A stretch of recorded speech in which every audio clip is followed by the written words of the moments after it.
No, it's not even about foolishness. Like we can go out and we can have fun, and we're not doing foolishness. We're not going to get arrested after doing it or whatever. But we can go out and have fun, kick back, laugh, joke, drink, be loud if we need to, like just Russell, to, like laugh and stuff. I don't feel like Russell Wilson does that. If he does, cool, but he doesn't come off that way. Because of what? Do you come off that way? Do I come off that way? Like if they just saw us, a picture of us, would they think, oh, like I'm gonna have a great time with Razi? Yes.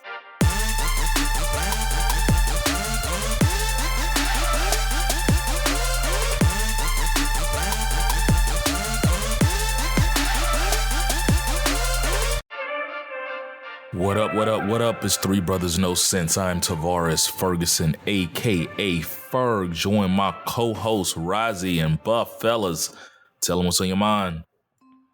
I just want to wish everyone a happy, I thought you said you buried Jesus right here day.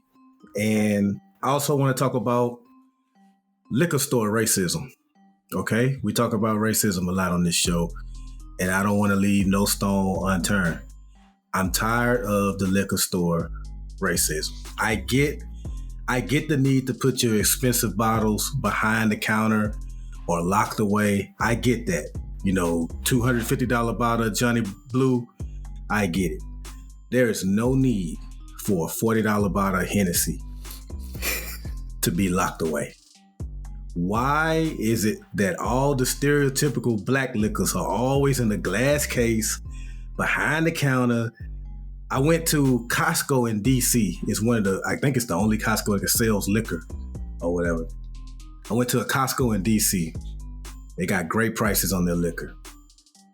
The bottle of Hennessy, regular Hennessy, not privileged, not XO, just regular Hennessy. They got like the, you know, like if you go to GameStop, Razi, they have like the cardboard of what you want to buy. You take. That's how they had the Hennessy. You got to take that to the cashier, and she go get the Hennessy. It's $40. I understand. So stop liquor stores across the nation. Stop with the racism. Okay, we buy our Hennessy. We buy our Remy. Okay, you don't have to keep hiding it and treating it like it's a bottle of Ace of Spades. Let's cut it Buff, out. Maybe the blacks need to stop stealing Hennessy. We ain't. And statistics show... There's probably a rhyme to the reason. The bigger question is, I didn't know the colors that had Costco cards were in their thieving like that. You know what I'm saying? Like it's, you know, we ain't talking about Nuck them and at Jimmy's. Right. It ain't going to Jimmy's. We're talking about how much you got to pay to get a membership here. Exactly. So you got to get a membership and you got to be honest. I think it's like preemptive. I think they just say, hey, I know black people love them some cognac. Let's go ahead and take an extra precaution just so they won't be tempted to steal it. I'm not a fan of cognac, by the way. You know, I'm drinking a lot less of it. I'm getting more into whiskeys and bourbons now.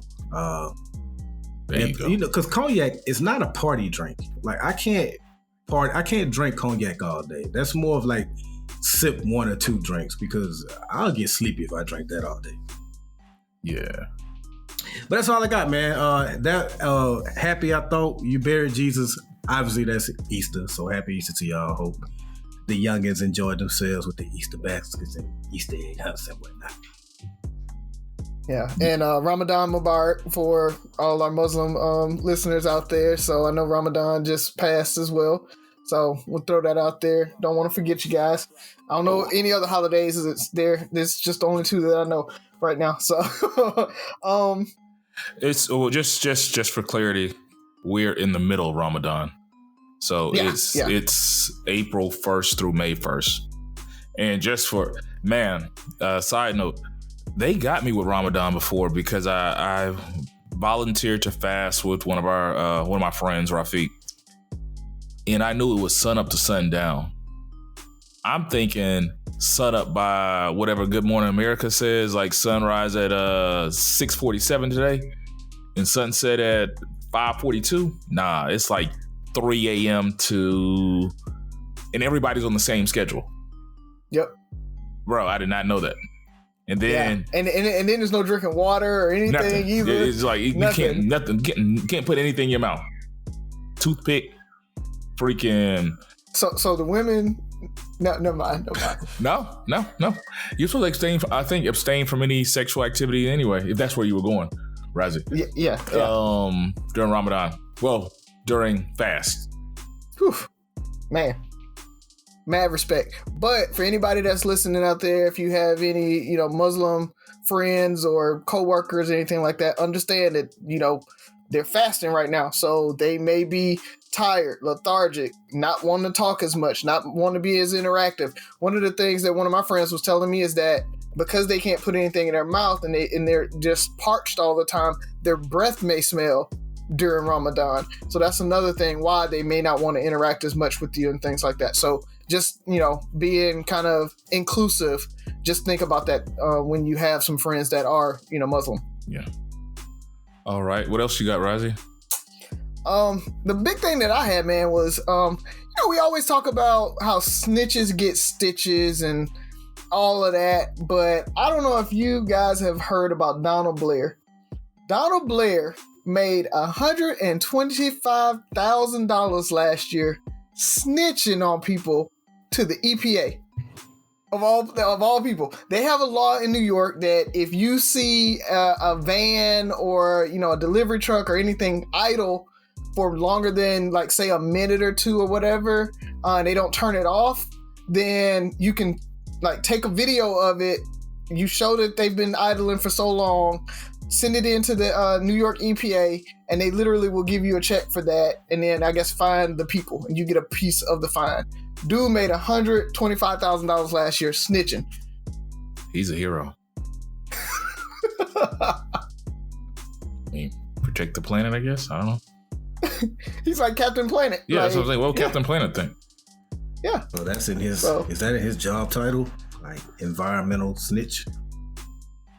I'm pretty sure that's not what they call it. That's his side job. All right. Okay.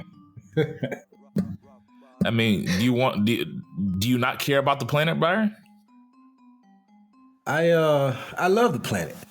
I love the planet. But I just can't imagine having that kind of time on my hands. Well, when you can make $125,000 a year, you can turn that into a full-time job. Yeah, you can. Hey, that's why I say he should go on his W-2s. Yeah. Yeah, is that tax-free? No, I think it's taxable. I would assume it's taxable. Yeah. But man, so yeah, that one. And in other news, I don't know if y'all have seen Benzino got outed this last week. Outed. What do you mean? Oh, so he is dating Shauna Brooks, who's a trans model.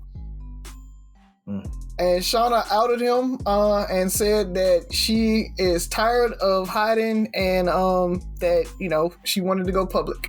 And Benzino hasn't said anything about it. He hasn't made a statement about it. So yeah, Benzino got outed. So, but I think we've had that conversation. Does that make him gay? At that point, I don't know what it makes him. I'm not educated enough to.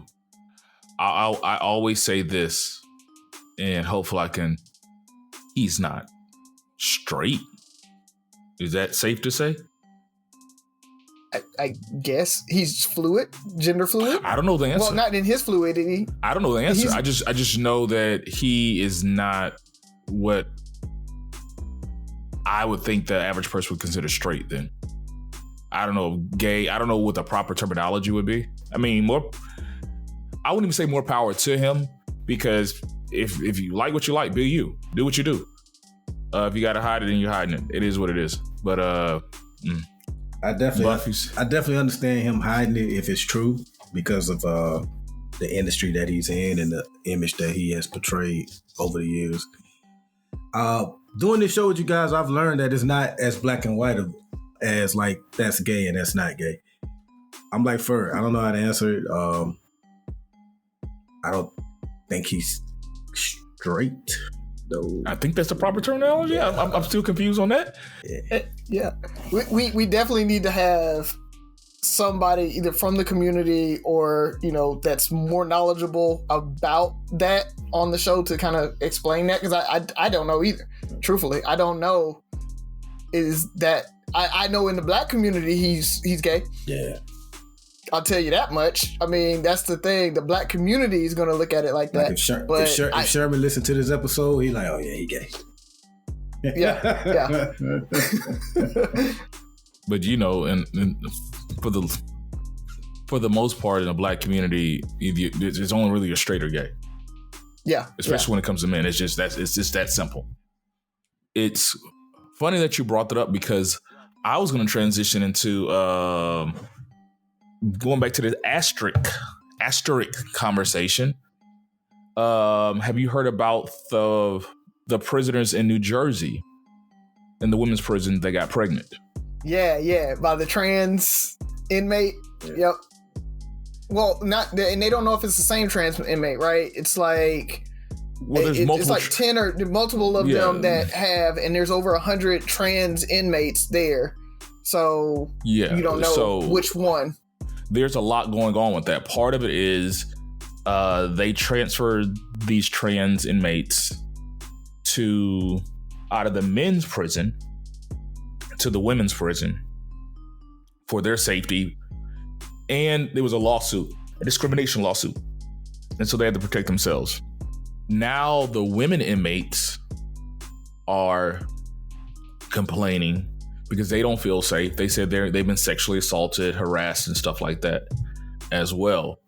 And then you look up and you have multiple women pregnant. Now, this was consensual sex now, from what the stories say. But that's just it. This, to me, it was another one of those, what do you do? It's who are you protecting?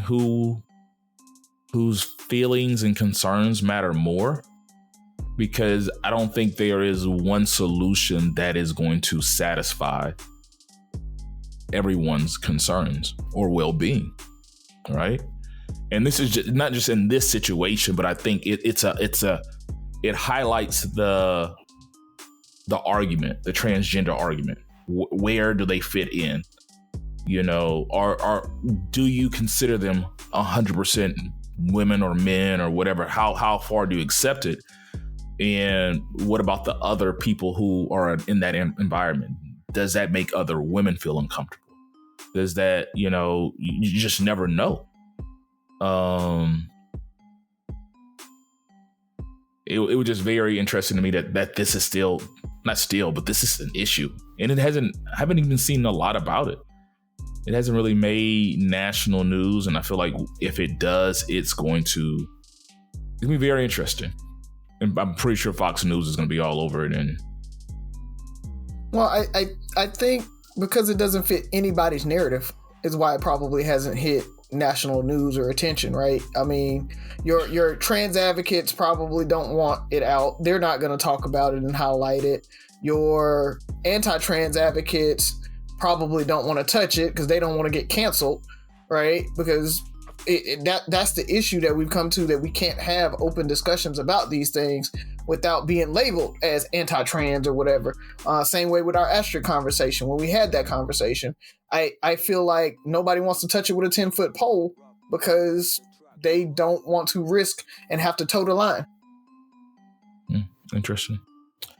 I felt like conservatives would have attacked it more. I think it would have fit their narrative. And but who am I? But don't want to hold you guys up. Anything else? Well, by the time you guys listen to this, it will be the day after Resurrection Day, Easter Bunny Day, whatever y'all want to do. Did y'all say any Easter speeches? Any? No? Jesus wept. Okay. Jesus is the reason for the season. That's one of them too, eh? I think so. Did you, Buff, used to say a lot of Easter speeches, or did you freeze up? Oh no, I was a star when it came to that, man. They let me like MC a Easter program one year as a kid. Like I didn't even have a speech. I just like MC all the different grade classes. Yeah, that's kind of how mine was, to the point where, especially at my church, I was that kid. Easter speeches every year when we had to read the I Have a Dream speech. Oh man, okay.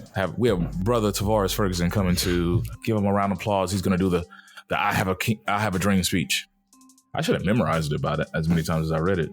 I don't know why that was just so impactful in the 90s. A bunny rabbit that lays eggs. Mm-hmm. Boy, I tell you. That's how it is, man. I was a junior deacon, so I did like all the deacon stuff as a kid. It was weird. So like when you talk about MC and stuff and like opening up ceremonies and all of that, like I would do that. I'd be that like the token kid that did that. You started off the singing on Sundays? Yeah. I can do an egg shawl. At the cross where I first saw. What church was this? Was this your mama church? Yeah. That was at Mount Sinai. Okay. Mount Sinai Missionary Baptist Church. So that was before we moved over to Nazarene. Not too much your mama church. Your mom.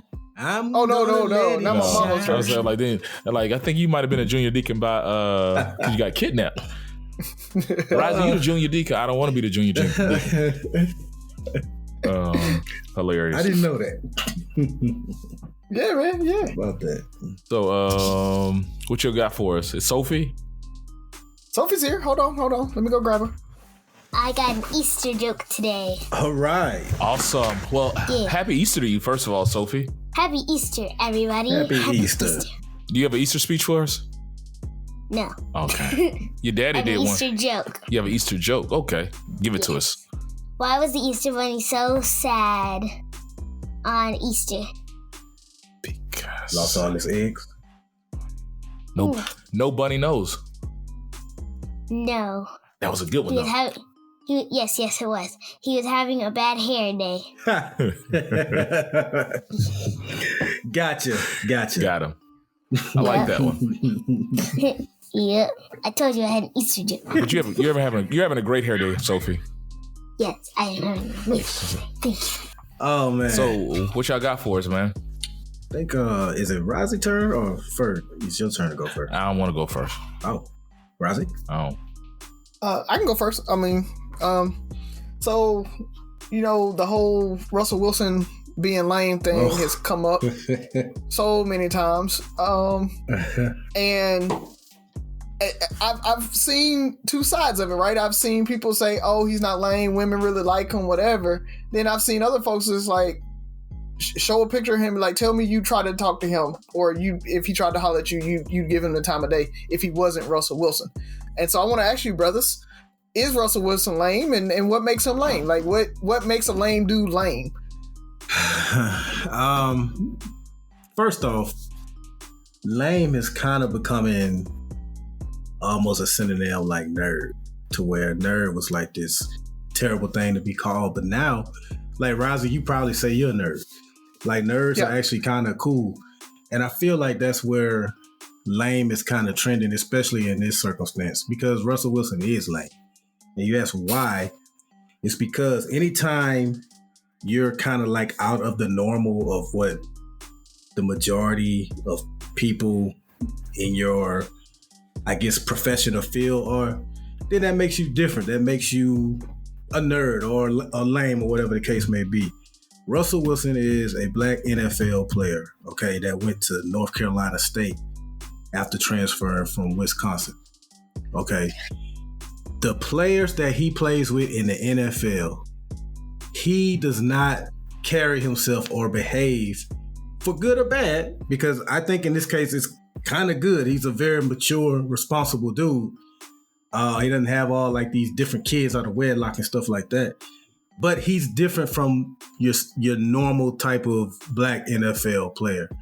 So I know the argument that women are screaming is that y'all are calling him lame because he loves Sierra or he loves his family. Since when did that become lame? That's not why he's being called lame. That may be why he's being called lame by a select few. But for the most part, Russell Wilson has always been considered lame. You women just learning who he is because he's dating Sierra. People who watch sports, we've been knowing him since he was busting Florida State at North Carolina State.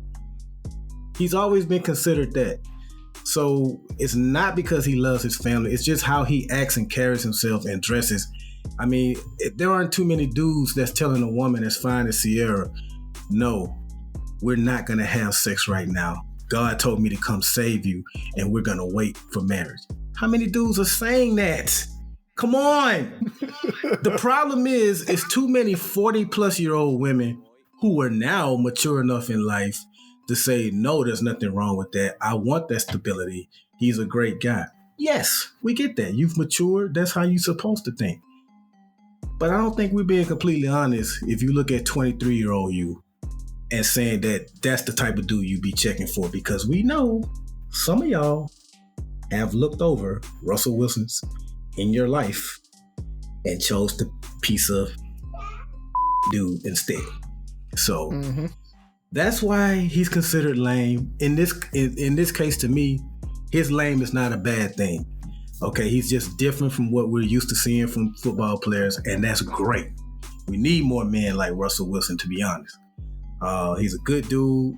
Like I said before, he's mature and all that stuff. He's a great player too. His game hasn't even sacrificed from any of this. So that's why I say he's lame, and I'll add more if need be. By the standards of society or urban society or the people that are judging him, he's lame. It's just that simple. But you know what?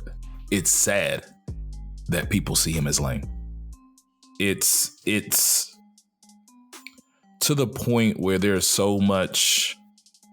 We have this idea of what we think somebody should be, or this. We always say we're not a monolith, but people want. If you don't fit within this monolith, if you're anything outside of that, then people have a problem with it, and they have to find a way to label you or a title or something to normalize their actions and the actions of the masses. He is a NFL. The dude's in shape. He's like, on paper, he's what you want. Isn't that who you want your daughter to marry? You know, isn't that who you want your son to grow up to be? He doesn't go by the norms of society. And the thing about it is, the things that he's not going with aren't great things. It's not like he's messing up. It's, man, I can't believe he told her that he wasn't having sex because he wanted to wait for marriage. What kind of dude does that? Maybe a dude that just really focused on his career, whatever it was, you know, the religion, his focus, his dedication, whatever it is. I'm not saying I necessarily agree with that. What I'm just saying is he stuck to his guns. He had a belief. He had a reason he believed it, and he stuck to it. Too many times we change what we do or say because everybody else is telling us to do something different. And you're right, Byron. It's too many people pass over Russell Wilson. Women, guys on the team probably don't want to be his friend because they think, then they start associating all these negative other things. Oh, he's probably a narc. Oh, he gonna tell. He don't cheat on his wife. We can't roll with him. All this stuff because you want him to be just like you. If Russell Wilson was having extramarital affairs, even maybe beating on his wife, the guys that beat on their wives in the NFL, they have their little time in the sun. We talk about them, and then they go off into the sunset. Why are we still talking about Russell Wilson being lame? We're still talking about the same thing. They've been talking about this dude being lame for years. We have dudes that have been accused of killing people. We've seen beat their wives, girlfriends, and everything like that. They have their time in the sun, and it moves on because we accept certain behavior. I'm with you, Buff. It's crazy that everybody wants to come to his, and it's a lot of women coming to his aid, saying he's a great guy and we need more of him, which is true, but that's not who you wanted. He's not. It's nice guys finish last. I mean, that's a saying for a reason. With maturity, you kind of, and trial and error, and you can appreciate Russell Wilson more. But I don't think the average person who's dealt with everybody else, every other NFL player, if they were all lined up in a room and these young ladies were 23, 24, 25 years old, and Russell Wilson walked in and named every other football player, who are they picking? If it's 9 women in there and 10 football players, there's a good chance that Russell Wilson is walking out by himself when these ladies are 25 years old. And now that he's 40, he's a poster child of what a man should be, I guess. I mean, yeah, he's always I'll say, oh, go ahead. He's always been the same person. Yeah, he has. And every time I look at this, like Byron, you talked about people kind of using the word nerd and lame synonymously nowadays. And I think they're very different because, as you say, I'm a nerd or whatever, but I've never been considered myself lame because I didn't come off as boring. And that's, for me, is really the big difference there. It's like, when we talk about these 40-year-old women saying, yes, Russell, I want more of him, I love him, it's because he comes off like a dad. That's not cool at 23. Like, at 23, you come off like a dad. That's your problem. Like, you coming off this boring, like, you're responsible. You look like you got a mortgage and a 401k and like, I think Ashanti said that, right? Yeah. It's like, he looks like 401k and mortgage. Exactly. So they down there in Miami having a hot girl summer, and they meet him trying to hook up, and he says, nah, baby, God told me to save you. You save that thing between your legs. You wait till you get married. Man, they gonna laugh him out the room. Come on, man. Exactly. So that's the problem. So I definitely think he's lame. And the problem comes, lame dudes are gonna get passed over until women mature in their 30s, 35, and then they're like, yes, I want that lame guy because I want that stability. I want that boredom of it all. Before, when you're in your hot girl summer, when you're just trying to live your life, when you're trying to have fun, that guy's not attractive to you. And so, like, ladies, we're not calling, like Byron said, we're not calling him lame because he likes or takes care of Sierra or whatever. Yep, exactly. Once they get some kids and now they need somebody to be the baby daddy or whatever, or the stepdaddy, that's really what it comes down to. Now y'all like, oh yeah, now I need the stability. So it's not we're calling him lame because he's responsible or because he loves Sierra. It's because he comes off like that. He comes off as boring. Like, I look at Russell Wilson and I feel like I'm not gonna have a good time with him. Even as a male, I look at him like, but what's so I can't boring, hang with though? him. Like, it's because he's not doing the foolishness. Like, it's if he's not doing foolish. If he ain't no, it's not even about foolishness. Like, we can go out and we can have fun, and we're not doing foolishness. We're not going to get arrested after doing it or whatever, but we can go out and have fun, kick back, laugh, joke, drink, be loud if we need to, like, just Russell, like laugh and stuff. I don't feel like Russell Wilson does that. If he does, cool, but he doesn't come off that way. Because of what? Do you come off that way? Do I come off that way? Like, if they just saw a picture of us, would they think, oh, like, I'm going to have a great time with Razi? Yes, they do. This is a prime example of who Russell Wilson is. So on football teams, the quarterback and sometimes the running back will buy their offensive lineman gifts. I remember Emmitt Smith bought his offensive lineman like all Rolexes. Sometimes they'll buy them like cars or something like that. Russell Wilson bought his offensive lineman shares of stock, I believe, in Amazon. Which is great. That's great. It's an awesome gift, right? It's great. It's so great. But that's so not what they're used to in the league. You know what I'm saying? But that's what I'm saying. Yeah. Like, he still got him something. It's not like he's like, I'm not spending my money. He got him something way more valuable than, you know what I mean? But that's lame. Yeah.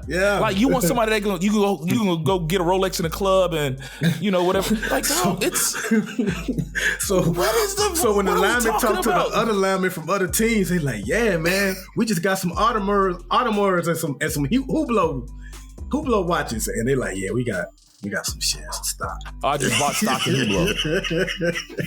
It is just like, we keep it up, Russell Wilson.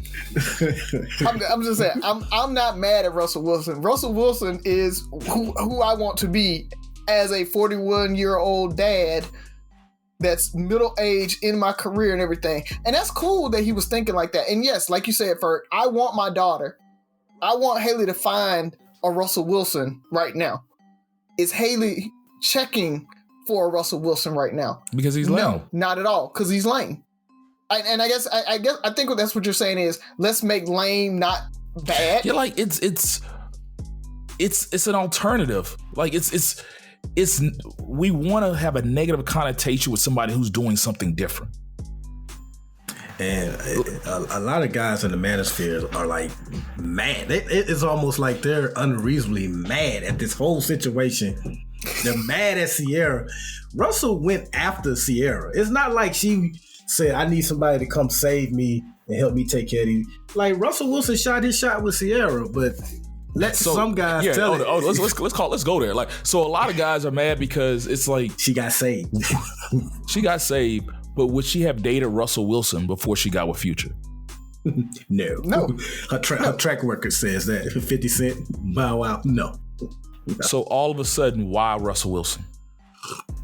Because she's ready to settle down. She's ready for responsible now. And I believe she said she wasn't feeling him at first, right? Like he had to, because he's lame. That is. It's the fact that he showed her something different. He showed her what she needed. I think that's it. Women need more lame, but crave more toxic. Mm-hmm. Yeah. And I'm not saying it in a bad, like those are the things that are attractive when you're young. You know, it's. But because there are unicorns out there, right? There are guys out there. I mean, I will put us three in that realm, right? Of responsible, get it done, make it happen, but still fun, adventurous, you know, can be the life of the party, that type of thing at the same time. Those guys are rare. It's not that often that you can find somebody that's very, very successful and got everything together and still can be the life of the party. And I think that's what women want, right? They want both. And it's rare to find a guy that's both. And so what ends up happening is they lean towards the toxic fun thing versus the responsible thing, because it's no different than what we did when we were 20, 21, 22. We weren't being responsible at that. We weren't making good choices and making responsible choices at that age. And so they're not looking for that. They're not making good long-term decisions. It's like dating a lame guy at 21 is like starting your 401k at 21. Nobody does that. Like, if you can get somebody to start investing in their 401k at 19, 20, 21, you're doing a good thing. And that's the same thing. Dating a lame guy is like investing in your retirement. Agreed. I think the problem happened. No, let's continue. Move on. You want me to go or you up? Yeah. I don't know where I want to go. Razi kind of stole mine. I was gonna talk about. I was gonna put Will in that conversation as well. So, he's a good example too. My question is very simple, guys. Do you think Black people are patriotic enough? And if no, why aren't Black people patriotic? Oh, I'll take this. Ooh, call me. We are too patriotic. And the reason I say that is, as a whole, why would we be patriotic? Anything above zero, until we get our fair share, equality, equity, why will we be patriotic to this country? Like, we're being killed in the streets and all this. Like, it's. But Ferg, America has been good to you. We've had a Black president. Yeah. Okay, hence why, yes, that's why we're more patriotic than we should be. And I say that I'm ex-military. You know, I've fought for this country. I've been there. I get it. America is not the worst place to live. There's not a lot of places better to be today for us, and you know, which is sad. But at the end of the day, it's like being in a loving, abusive relationship. The fact that you still love it after all that person has done to you, it's because you can easily say, Why are you still with him? Why are you still with her? How can you still love that person after everything? And it's just like, well, they have given me this. They have given me that. So I'm not saying everything is bad. There's people in abusive relationships that truly love each other. They've had some success with each other. They've changed each other's lives, but there's still that abuse. There's still that toxicity. And on the outside, it's how can you still be with them? So yeah, we're too damn patriotic until the country gives us what we need. Even just the equality, the respect, the protections that we need as people, as human beings. I'm not asking for special treatment. I'm not even asking for 40 acres and a mule. I'm just saying, if I get gunned down the street by police, don't try to change the narrative into me being a thug, or you pull up the podcast and, he was anti-police or whatever the case may be. Go after the criminal. Go after the person who gunned somebody down in the street. Until they stop putting the Hennessy behind the glass and just expect like, hey, we steal just like everybody else. Then I don't know, man. I feel like, yeah, we're too patriotic. Maybe it's not as patriotic as they want us to be, but yeah. I agree. I think we're definitely patriotic, but we show it differently, right? I think we're patriotic because we question the establishment and we want to see America get better. We think we can fix her, right? So we need to just leave and go to our lame cousin, Canada, and then we can be in this beautiful relationship and be loved. But no, we're going to stay here and we're going to try to fix it. So yes, we're definitely patriotic, to the point where, like Ferg said, we deal with all this abuse and don't continually call out constantly. And I get it. It's tiring, right? I mean, I think Blair, they had a really good example of that when Carlton so Lisa was kind of explaining to Will how Carlton had to like continually deal with the microaggressions. And after a while, you start to ignore it. So yes, just because you can fit in, you ignore it, you let it go, you let these things happen and you let these things go, just so that you can get a little bit of normalcy and not constantly be on edge and feel like you're fighting every moment of your life. And I think that's where we are as Black Americans, is that we let a lot of stuff go because we just can't deal with everything constantly all day in, day out, and always be fighting. But we love this country because, one, our ancestors built this country, hands down. Without the free labor that they had, there was no way that they were going to be able to build America to what it is today. And even when you talk about after free labor came the cheap labor. We love this country because we built this country, because we've been here just as long as most of these folks that claim that they're, true Americans. But we just don't have to wave flags, and we're not super indoctrinated into it because we see the flaws. We see that America is not this, panacea and everything is great. It really is that it has flaws, it has blemishes, but we love it anyway. And we're going to continue to fight to make it better and make it stop being a crackhead. We're going to take it to rehab every time it needs to go to rehab. Every time it regresses, we're going to go ahead, pick it up and like, come on, we're going to get you back to the rehab station. And then it can come out, be a little bit better for a little while. And then, unfortunately, like crackheads do, it's going to go ahead and it's going to regress again. That's going to be America. But for us, we know it. We love it. Just like we love our crackhead cousins. It just is what it is. You're just going to be there for them. And so we're going to always be there for them. Y'all two are so dope. I agree. We are patriotic. We just, like you said, Razi, we don't show it like other people do. Like, we're not going to have flag avatars for our Twitter. We're not going to have, God bless America banners on our pictures and stuff like that. Like, we don't show it that way. Like, I know a lot of, I'll just say, white people that like to have American flags in their yard and things like that. We don't do it that way. We do what conservatives say they love to hear from us. Like, as much as they hated Barack Obama, they love when he gave that speech about how dads need to step up and become better fathers and stuff, right? holding us accountable. That's what we're doing.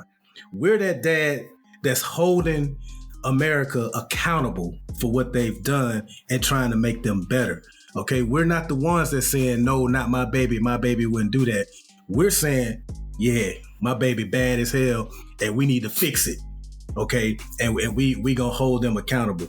I gotta tell my favorite Chris Rock line of all time, as I often like to do, because I agree with it. For Black people, America is like an uncle who paid your way through college but molested you. That's the type of relationship we have with America. It's some great things here, great opportunities.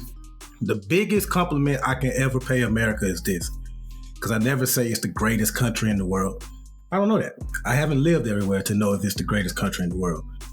A better compliment that I think is there's no other place I'd rather live than here. I think the fact that we haven't, every day that goes by that we don't riot and tear this mother up. I wanted to say that, but I didn't want to be that guy. Every day that we don't do that, we're showing our love for America, because we saw a group of people that got upset about an election and chose violence. We have a much greater grief with this country than who's gonna run the country for 4 years. Okay, they're talking about the election was stolen from them. Mother bleeper, our ancestors was killed for even trying to vote in the first place. Or y'all gave us these bogus tests we had to pass, or pay a tax that we couldn't afford. So I don't want to hear about a stolen election when our people was getting hit in the head with bricks just for trying to vote. So that's y'all pretty much said everything I needed to say. I did want to squeeze that Chris Rock line in there because I love it so much. But it really is like this country, just to piggyback off that, it's really like working at a job and you getting passed over a promotion and you find out like it was solely because of your race. Like there's no other reason. Like the emails have leaked. You got passed over promotion because of your race. You sue the company, they wind up giving you the promotion because you win your lawsuit. And then a year or so later, this same company is telling you how you need to be grateful for being in the position that you're in. Yeah, I'm in the position I'm in, but I had to fight for it. Like a lot of these rights and things that we have here, the equality that Ferg spoke of that we need, the only reason we've made the grounds we've made is because Black people have fought for it. I love how Nicole Hannah-Jones corrected Chris Wallace in a recent interview when he was like, America's done all these great things. By the way, he was so taken aback by the fact that there were racist 20 and 30-year-olds in 1930. He was like, you think kids from Brooklyn were racist and they were 20 years old? She was like, Chris, who you think was in the Klan? You think it was only 60-year-olds in there? It was youngins in that too. But I digress. That's pretty much, y'all hit it all though. Y'all hit it all, man. So I'm gonna play off your question, Byron. And we all three of us pretty much said Black people are patriotic because we haven't burned this motherfucker down yet. Sorry, Razi. But if somebody outside of us, another race, or is, a patriot that, the typical patriot, whatever, listens to this and their first thought is go back to Africa or leave, why do you think they feel that way, and what would be your response? I think they believe there's one way to show that patriotism, and they don't buy the answers that we just gave. And so when we kneel during the national anthem, or if we don't want to say the pledge, or if we're not wearing the American flag as proudly as some others, they look at that as, oh, you're being ungrateful. You don't love America. So if you don't love America, leave. Get out. We don't want you here. When that's the furthest thing from the truth. And we kind of said it in all three of our answers on the last question. But I think and this kind of strays away from your question a little bit further, but I think Black people in general are always hit with you're being ungrateful, which is why I used that last example on the last question. It's like getting promoted at a job that you had to sue for, and then it's like, okay, you should be happy for that. It's like, I should be happy for something that I had to take you to court over. I should be happy for having our leaders march and get hit with bricks in Chicago, to make some change. You know what I mean? Like, so I just think the people that you speak of in your question don't share a lot of that experience, don't understand that experience.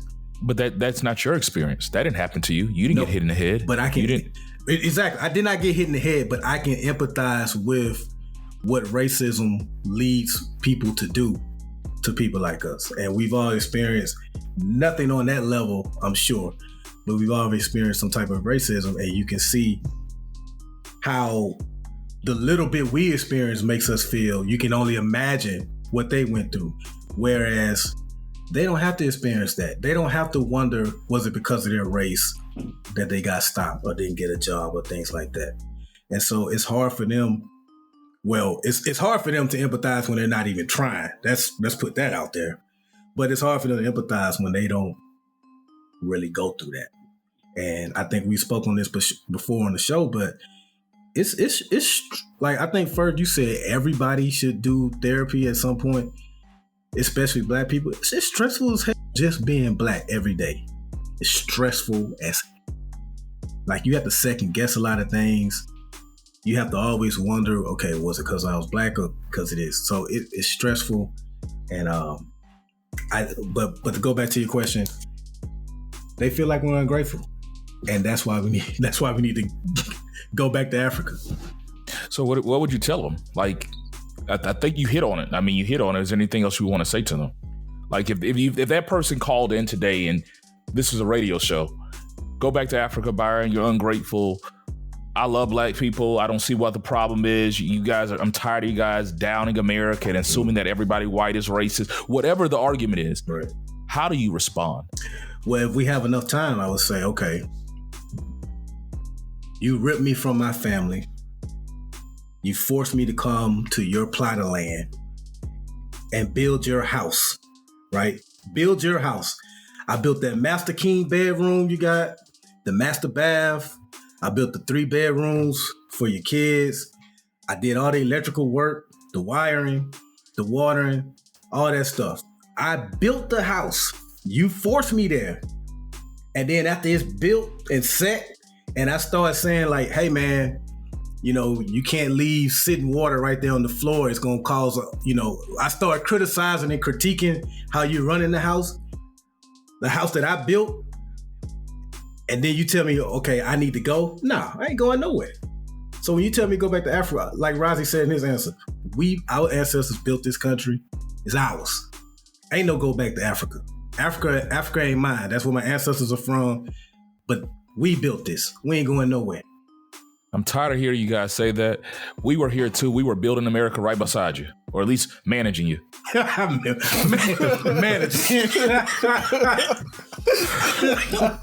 Because it's pushback, I feel like that's what the new history books go say. I could imagine being offended when you saying, "Oh, only Black people built America." My grandfather was an immigrant, and he came here and he dealt with all this, and he helped build America, and he worked on the railroad. Because that's to me, that's where that. Well, to go back to 2020, they felt like the election was stolen from them. They felt like the majority of the media lies to them.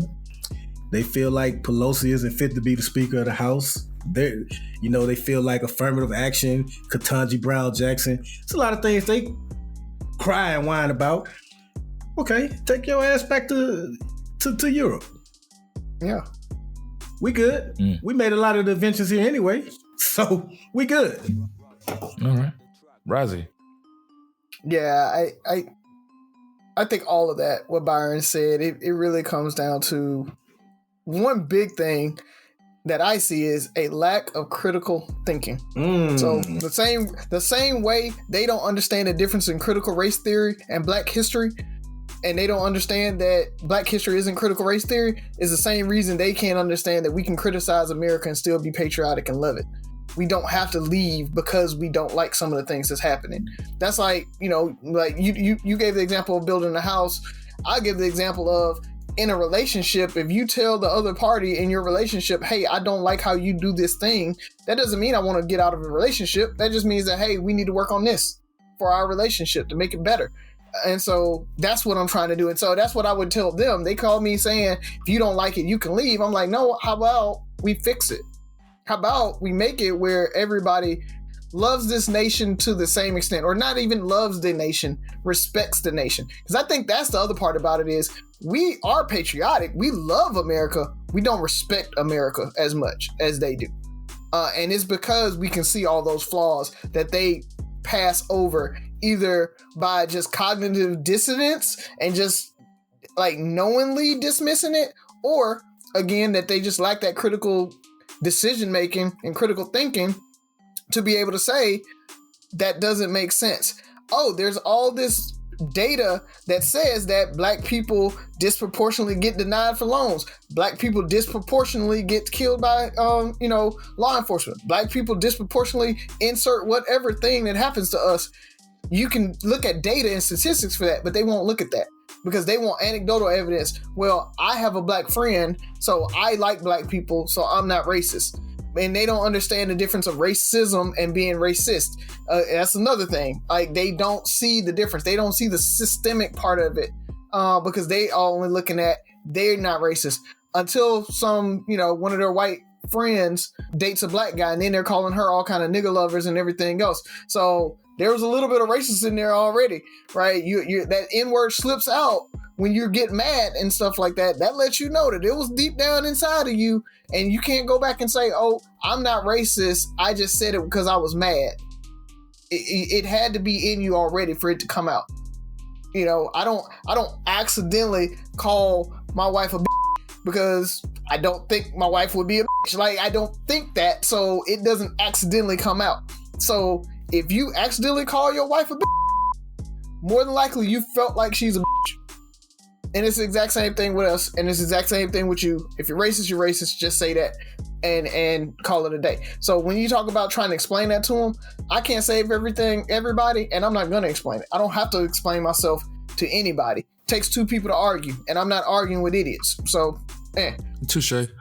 The only reason I pose that question, because I think one of the things we do for the show is try to encourage and increase dialogue. So if we had that opportunity, because it's easy to shut down, it's like, you know what? I have the opportunity to potentially change one, or at least let one hear something that they may never have heard before. And who knows where that'll go. And that's part of the reason we have these debates on everything, when it comes to men, women, Black, white, whatever. It's let's have the discussion. So hopefully we can take something away from it. Others can take something away from it. But I agree, it's tiring. So you both had great answers. For me, sometimes it's very simple. And I've used this debate with some of my male friends when it came to talking about women and their wives. If it's so great, let's be honest. Would you want white America to trade places with Black America? Would you, every statistic you get, look at that. If knowing that you can be potentially pulled over, and yeah, as a white man or white woman, you can still be potentially pulled over, but at an X amount greater time.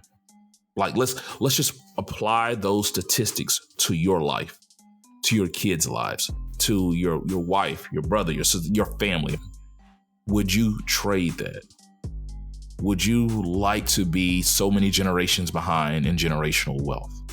All those things. And if you can't understand that, then you don't want to understand it. It's tough. And Byron, you were hitting on something about all the stuff we've been through, even to how hard it is to be Black today. We need therapy. It is exhausting. And compared to, because you hear that argument, well, you guys aren't slaves and that stuff's not happening to you. It's gotten so much better. Some things have gotten better. Some things just have changed. It's the dynamics. It's the fact that now I have to continuously think, am I getting passed over? Was that a microaggression? What was going on? Am I overreacting? You have to think about, is this racism?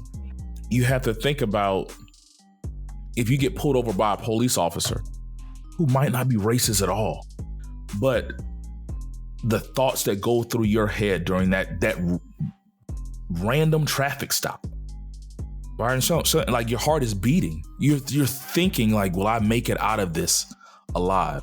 Will I make it home? That's a realization. Should it be that way? If I got pulled over 10 times, all 10 officers might tell me to have a nice day and give me my ticket, and 3 or 4 of them might give me a pass and tell me to get my tail light fixed.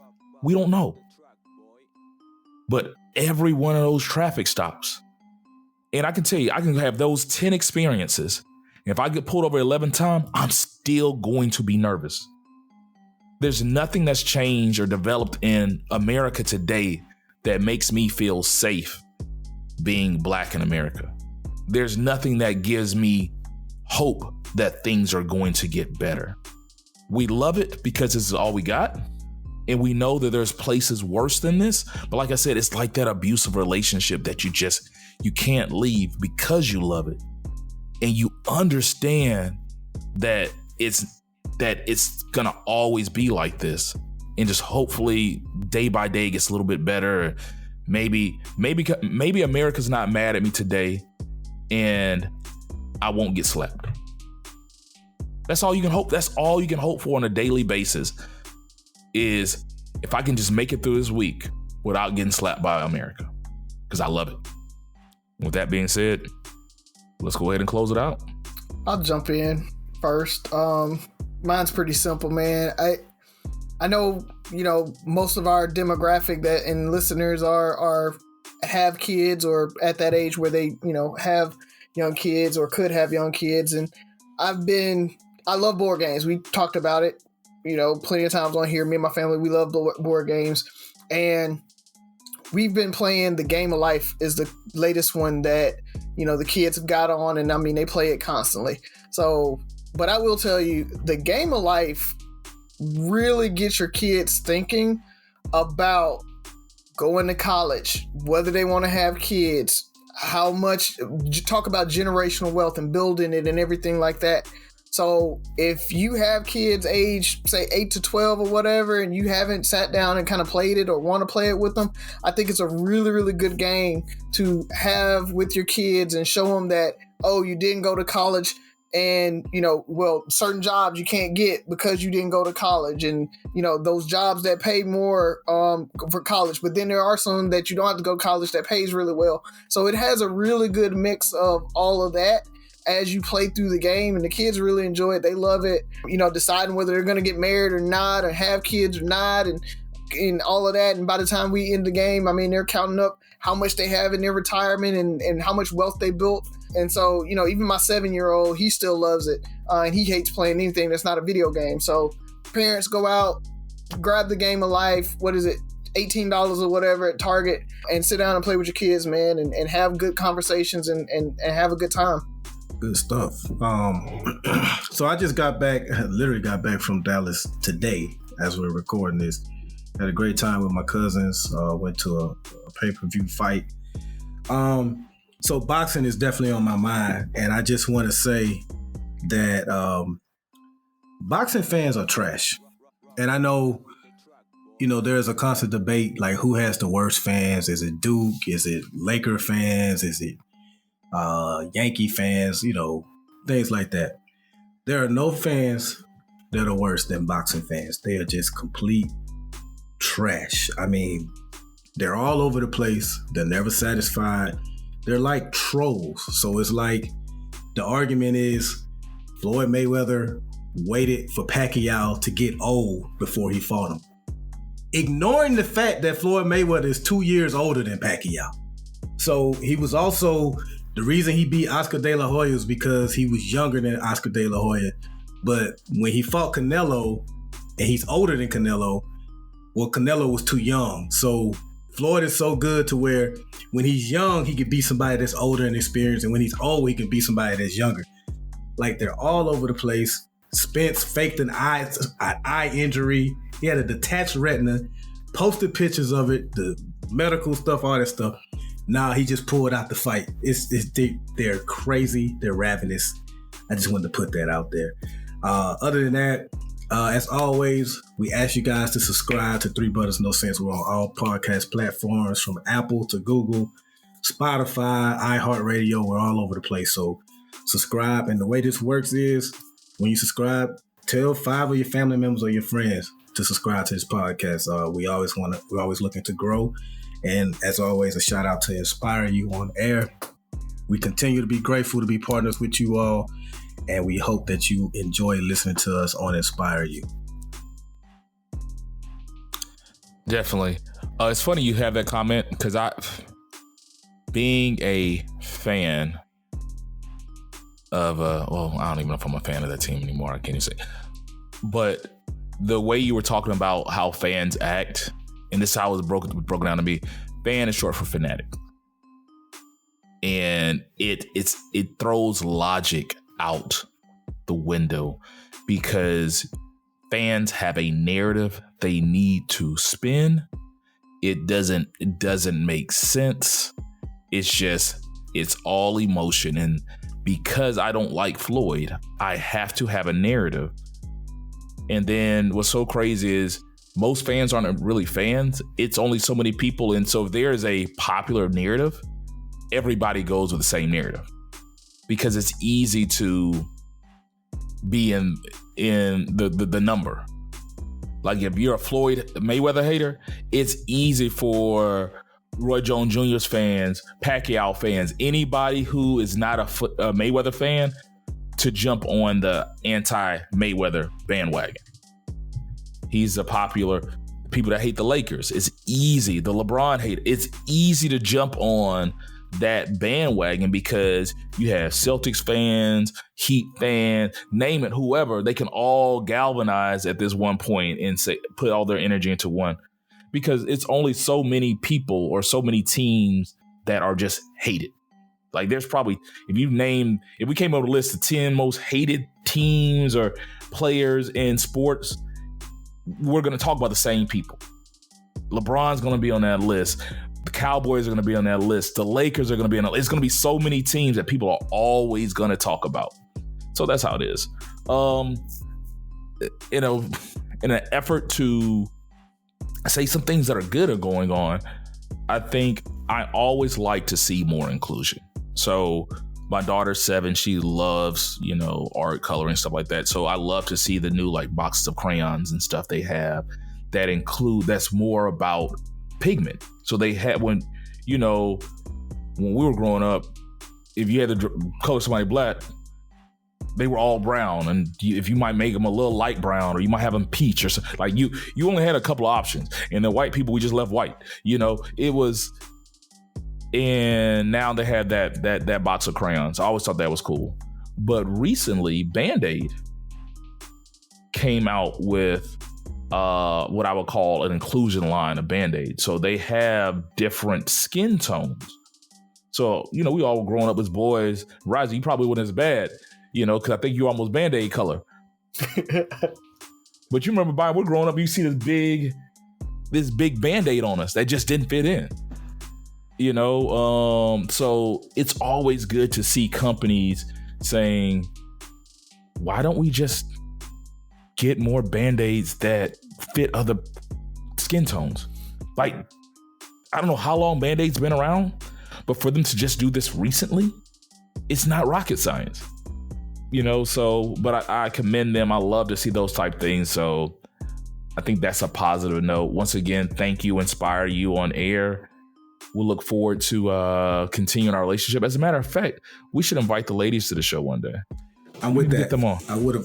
We need. So March was messed up for us, but I wanted to have them on last month. So yeah. Yeah. So definitely got to get you ladies on the show soon. Tell us what's going on. Talk to the people about Inspire You, how you guys got everything going. Yeah, we need to make that happen. Anything else, fellas? That's it. Oh, who do you have in the playoffs? You know I'm a Heat fan. Y'all look good, bro. Yeah. Matter of fact, shout out to Bruce. I think I'm maybe heading down there to Atlanta this Friday to catch a Hawks Heat playoff game with them. And what's crazy is this year I can agree with you. They look good. But if they were in the playoffs any other year and just like, this is who I got is they're the number 8 seed. Do you really have them? But because you're a fan, the logic's like, yeah, my team can win. Dude, they squeaked in. But no, them boys look good. They beat the brakes off the Hawks. Razi, you got anybody? Nah, I don't play. I don't watch it to the finals. So the Heat did look good. I'm gonna be a fan and hate on the Nets. I'm okay as long as anybody but the Nets win. If the Heat can't win, I wouldn't mind seeing the Suns win it. Because Chris Paul has been a great player for a long time. It'd be cool to see him get a ring. I can. The top teams I would like to see is I do like the Heat right now. I kind of want to see Steph do it again. I like that. That dude has some work ethic. And I want to see him win it, and I want him to win it. Yeah, I know what you mean. All the talk about him, I guess Chris Paul. I would like to see Chris Paul get one because I think that will solidify his legacy. All right, fellas. Great talking to you. I'm about to go eat this pot roast. 3 Brothers No Sense. Your favorite podcast, 6 Rules of Podcast. Listen, like, share, subscribe, comment, and most importantly, listen again. Talk to you next week.